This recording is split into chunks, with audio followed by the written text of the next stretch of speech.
The title of this video is a bit misleading. I'm not exactly depressed, I think. I'm more disenchanted or disillusioned, unhedonic to some extent, unable to experience pleasure, and a bit listless and inertial, depleted, exhausted, no energy. None of these things, put together even, amount to depression. Depression is a clinical condition. But I use the word depressed in the title as a kind of shorthand to describe my state of mind. I think my problem is that looking back at my life, I'm 65 years old almost, looking back at my life, I realize that it has been an uninterrupted string of failures and defeats, most of them self-inflicted. I'm beginning therefore to accept, however painfully, that I'm not self-efficacious. What is self-efficacy? Let's have a look at the dictionary of the American Psychological Association. Self-efficacy is an individual's subjective perception of their capability to perform in a given setting or to attain desired results. It was proposed by Albert Bandura as a primary determinant of emotional and motivational states and behavioral change. It's also called, by the way, perceived self-efficacy. I think there's a problem with this definition and with Bandura's approach to self-efficacy. I think self-efficacy is, to a large extent, subjective, but I think it can be determined from the outside. I think the environment matters. I think context is crucial. Self-efficacy can be impacted by an environment in change, by a transformation or a transforming set of circumstances. Self-efficacy is influenced by external factors as much as by internal factors. Constant failure in all spheres of life sometimes is the outcome of rapidly changing circumstances, environments, mores, conventions, norms, behavioral patterns, and cataclysmic changes in gender relations, in immigration, in war and peace, and so on and so forth. I think, in short, Bandura was a bit short-sighted.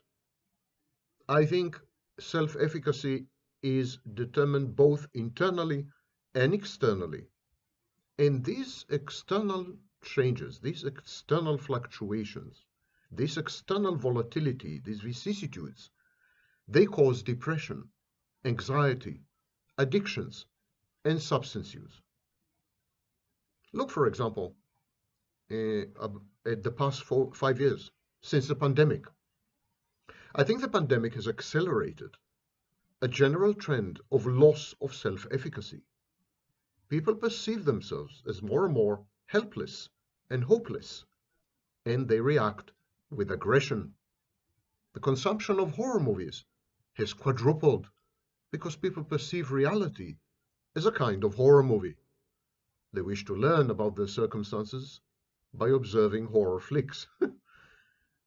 And so I think self-efficacy diminishes when the environment is uncertain, unstable, unpredictable, indeterminate, or when the environment is such that it presents challenges to one's values, beliefs, upbringing, and behavioral patterns which are inculcated. And so when an individual finds himself or herself in a country, in a state, in a society, in a culture, in a collective, as a member of a group, or having to interact with the above, and they contradict or they undermine the individual's perception of reality. In other words, there's a form of collective gaslighting, the individual reacts with diminished self-efficacy. So self-efficacy, the concept of self-efficacy must be expanded dramatically. And coming back to myself, of course, the reason I perceive myself as failure and loser, the reason I exercise autoplastic defenses, the reason I blame myself, the reason I feel ashamed and guilty for whatever has transpired in my life, is because of Bandura's definition of self-efficacy, which emphasizes a totally subjective experience. It's as if my ability to extract favorable outcomes from my environment, from people around me, from changing circumstances, my ability totally depends on me. I'm 100% responsible for my choices and decisions and the outcomes and consequences of these choices and decisions. And while this is largely true, there are many things out there which are not under our control. Our lives are increasingly determined and channeled and shaped by forces which are gigantic and impersonal and even random. Forces which can easily be perceived as malevolent, even though they're not. And so the environmental contribution, the environmental component in self-efficacy has grown exponentially over the past few years. And if I want to maintain or to create an account of my failures and defeats and mishaps and bad decisions and wrong choices and misbehavior, if I want to create a proper scientific, so to speak, objective view of my conduct or misconduct, I think it would have to do to some extent with the way the world has changed on me. As I said, I'm 65. I was born and I grew up in another world, literally another planet. The way the world is today is perceived by my generation as dystopia. We, or at least I, find it very difficult to adapt and very difficult to act and definitely very difficult to secure the outcomes that are conducive to self-growth and self-development and happiness. I think stranded time travelers and extraterrestrials are likely to develop reactive, incapacitating mental illness when they land on Earth or in another period of history. I think if in the future there would be time travel and there would be a glitch in the machine and people would get stuck in another period of history, they would feel depressed. They would be highly inefficacious. They wouldn't know what to do. They would make all the wrong choices and decisions. They would secure negative outcomes. And they would gradually descend into a maelstrom of depression and anxiety and self-recrimination and self-hatred and self-loathing and self-rejection and self-destruction and self-trashing and self-harm. This is stranded time travelers. Similarly, I think if extraterrestrials were to land on Earth and then get stranded because their spaceship went haywire or whatever, I think these aliens would react identically if they have a psyche similar to humans. They would definitely, in any case, be a lot less self-efficacious than on their home planet. And the thing is that the world has changed, or reality has changed to such an extent that people my age do feel as if we were time travelers, as if we were aliens, as if we were extraterrestrials. We do feel that alienated, that estranged. The world does feel so bizarre, so outlandish, so inane, and very often so insane to us, that of course we are not quite sure what are the proper codes of conduct, what scripts to follow, how to work with people, even how to manipulate people, how to secure the outcomes that that we need. In short, we don't have access to this reality. My age group, my peer group, we don't have access to this reality. It's gone too far. The changes have been too extreme and too accelerated. The alacrity with which reality has transformed feels surrealistic. It's as if we are stuck in some dreamscape or some nightmare. You see, I'm a throwback. I'm a throwback to rationalism, an 18th century enlightenment. I believe in the scientific method, in facts, in evidence, and in the procedures in place to obtain these facts and evidence and to verify, to ascertain their veracity, often by falsifying. And so this is the way I look at the world. This is the way I subsist and survive. This is the way I think. And this, to a large extent, is the way I emote on the rare occasion that I emote. There's no denying that I'm mentally ill, that I'm a narcissist and a psychopath. That's not what I'm saying. Of course I am. But this has more to do with interpersonal relationships and the ability to function in society. I'm talking about something completely different. I'm talking about the apparatus, the machinery that I have at my disposal to make sense of the world and of reality.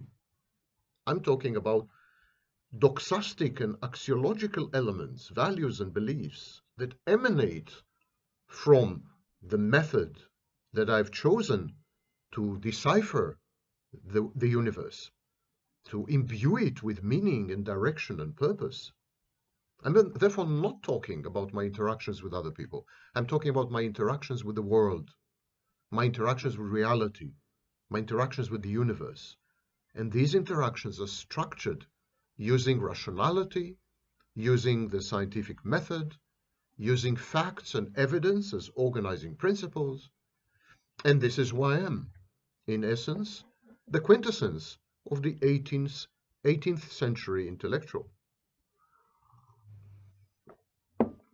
And everything in today's world conspires against this. Everything in today's world makes me feel a stranger in a strange land. Everything in today's world is against rationality, against science, against logic, against procedure, against rules. Everything in today's world is haphazard and pretty chaotic and founded essentially on aggression and on grandiosity. So I'm having serious difficulty to adapt to this new world. Not so brave, but new. I'm having difficulties. I experience maladaptations. I come up with dysfunctional solutions because I don't know the ropes. And it feels out of my comfort zone, alien territory, a planet far away at the very end of the galaxy. I don't know where I am. I don't know what I'm doing. I don't know who I'm talking to. And obviously, this has a massive impact on my self-efficacy, and I keep failing all the time. Let it be clear, I am not implying that I'm not responsible for my failures and defeats. That is not what I'm saying. On the very contrary, I've spent a lifetime castigating and chastising and blaming myself, self-recrimination. I pointed a finger at myself long before narcissism was a word. I was the first narcissist to out himself in the mid-1990s. And so I do take responsibility. I am guilty for many of the things that have happened to me and are happening to me. I have made, knowingly and unknowingly, the wrong decisions and adopted the wrong choices. I'm not disclaiming this. I'm not claiming otherwise. I'm not shifting the blame to the world. This is not an essay on alloplastic defenses. But I do say, what I am saying is that my mental illness, my dysfunction, my malaise, my pathological structures, mental structures, psychological structures, were still premised on some understanding of the world. They came into play in a reality which I thought I understood perfectly. And then the ground shifted, fell from under me and from under my generation. And suddenly we woke up into a reality which was unrecognizable, unsettling, upsetting, dangerous, terrifying. And this estrangement or this alienation reduced our self-efficacy or my self-efficacy further. What are these changes that I cannot cope with? What are these changes that discombobulated me? What are these changes that rendered me inefficacious, paralyzed, debilitated, incapacitated? What are these changes in reality and in the world and in society and in culture, contemporary culture, and in this period in history? What are the transformations that have rendered me essentially an invalid, someone who is unable to operate in and on his environment, to act in a way which would lead to favorable desired outcomes, or avoid at least adverse consequences? What in the world has caused me essentially to freeze? I think there are several developments which I truly cannot cope with, and which have reduced my self-efficacy to the point of self-sabotage, self-undermining, and ultimately self-destructiveness. The first one is the collapse in intelligence. There is objectively a decline in average population cohort-wide IQ. That's a fact. IQ is declining precipitously, by the way. The capacity for analytical thinking is has almost vanished. Critical thinking is nowhere to be found. It is a takeover by the dumb and the stupid. And modern technologies are sterile. They are developed by the mentally ill for the consumption of the stupid. The mentally ill are empowering the stupid because the stupid support the fantasies and the bank accounts of the mentally ill. This is the collusion of the modern world, of contemporary civilization. The mentally ill and the stupid have taken over. The rational, the intelligent, the educated, they are considered to be the enemy. They are reminders of the masses' stupidity and the insanity of tycoons and billionaires and and everyone who is associated with modern technologies. And so they're the enemy. They're the enemy, and there is a backlash against 18th century enlightenment rationalists, such as myself, against scientists, such as myself, I'm a physicist, and against intellectuals, such as myself. We are being hounded and hunted down like so many beasts of prey. The second development is what I call malignant egalitarianism. It's a rejection, a vehement rejection, a proud rejection of knowledge as distinct from information. Raw information is a commodity nowadays, but raw information is not the same as knowledge. It's non-structured, it's chaotic. So there's a rejection of knowledge. There is a hatred of education. There is a disdain for expertise. Experts, scientists, intellectuals, professors, they are considered to be scum. They are suspected of corruption of the mind or of the pocket.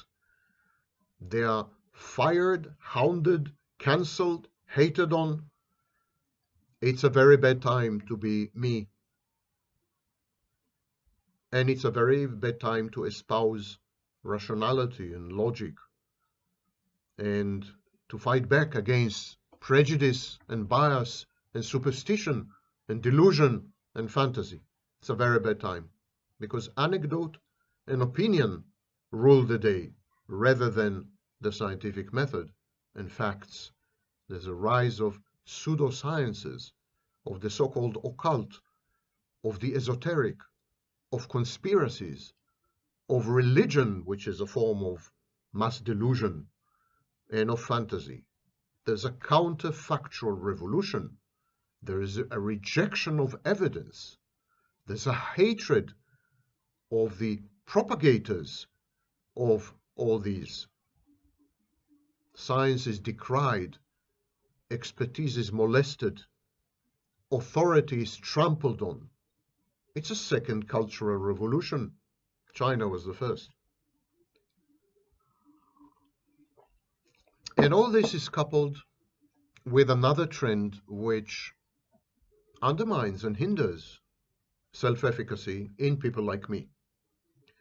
Nihilism, negative affectivity, a celebration of hatred and envy and rage and grievances and aggression.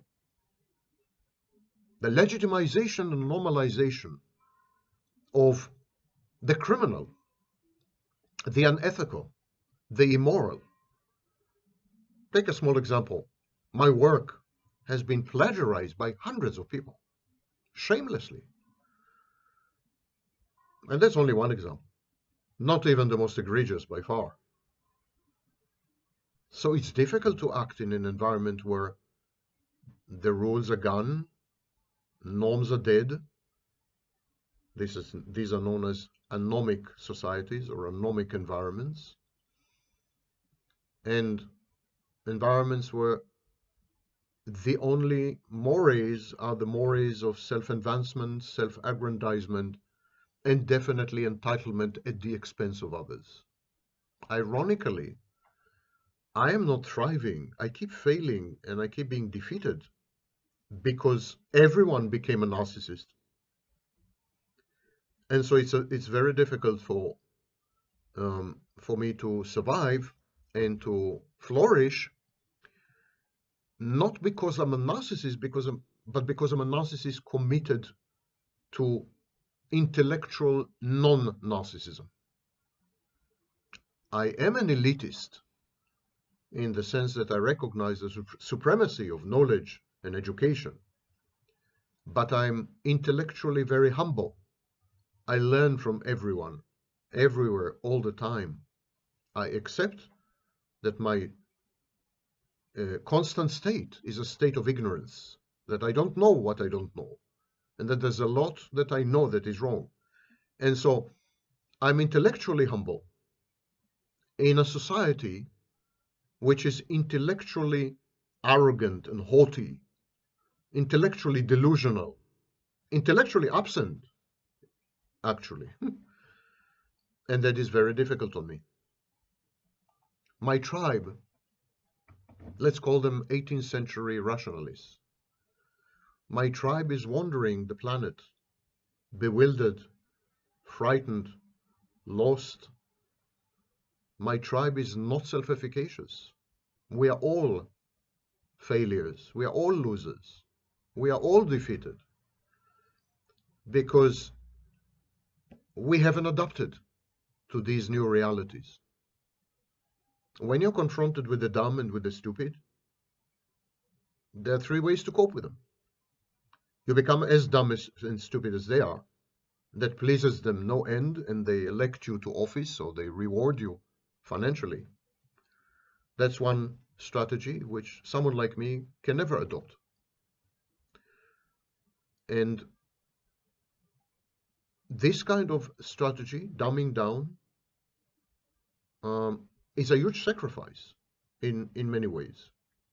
It's an inversion of the value system. It's like saying making money and becoming famous and getting elected to office matters to me more than who I am. I'm willing to deny myself in order to become all these things, in order to attain all these things. And I think that's a price that's too high to pay. And very few of my type of people are willing to pay this price. They instead withdraw, they avoid, they shut off, they become schizoid. And of course, they react with depression and anxiety because they're isolated. Of course, they abuse substances. Of course, they try to escape one way or another. My escape is books and movies, but there are people whose escape is drugs or alcohol. And of course, this has an impact on one's private life. Of course, marriages are destroyed. Of course, relationships are ruined. Of course, social isolation is rampant. It has a price. What could you do with the dumb and the stupid when they're in charge, when they're shaping the world? In the past, in my past, I could have easily avoided them. They cannot be avoided anymore. They're everywhere. They're all pervasive. They're all permeated. It's an invasion. These are the barbarians. They're not at the gate. They're way beyond the gates. They're empowered by technologies like social media and artificial intelligence, which is another form of crowdsourcing, and Wikipedia and so on. And there's no avoiding them. They shape the environment within which you have to operate. The condition is that you sacrifice your identity and your values and your beliefs and the way you see the world and the scientific method and rationality and logic. And then you're welcome to the club of the inane, the club of the effete, the club of the stupid, the club of the dumb. And this is, of course, one solution when you're confronted with the hordes and herds of the great unwashed. Yes, that's the way I see them. And that's the second solution when you're confronted with these people. Hold them in disdain, hold them in contempt. Communicate it to them so that they back off and stay away. The thing is that when you communicate your contempt and disdain, as I am doing habitually, this triggers a backlash. It infuriates the masses. It infuriates the stupid. The dumb can't tolerate it. And so they become vengeful. There's payback and backlash. They try to make you pay for not respecting them, for holding them in the contempt and disdain that they deserve. And that's therefore a solution that requires the sacrifice of self-efficacy, because you're likely to pay a heavy price for exposing the stupidity of others, for labeling them for who they are, dumb, incapable of thinking, and for exposing all kinds of pseudosciences and idiotic beliefs, such as astrology or homeopathy or to be frank, religion, the supreme beings and angels and other such idiotic infantile nonsense, or the paranormal, so-called. So there's a price to pay for that, a high price, because they're more numerous and they control the levers of power, and they defund universities and they punish and chase away intellectuals. There's a huge migration of intellectuals nowadays, roaming the globe trying to find a foothold. Which is nowhere to be had. My predicament is not unique. It's not individual.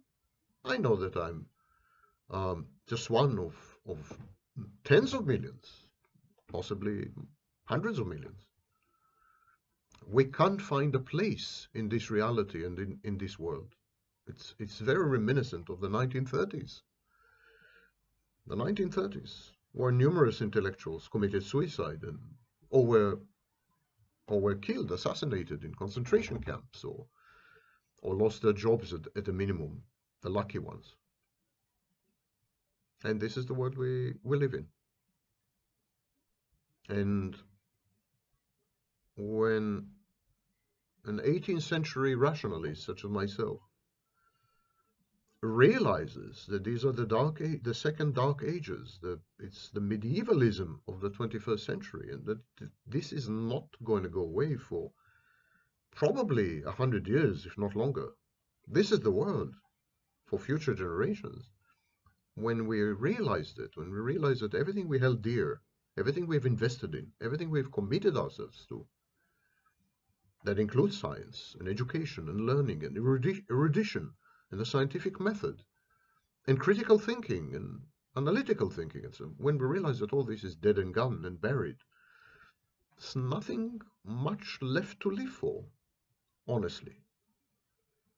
And there is even the question of, why should I be self-efficacious? Why should I attempt to try to be successful, to accomplish things? For what? For whom?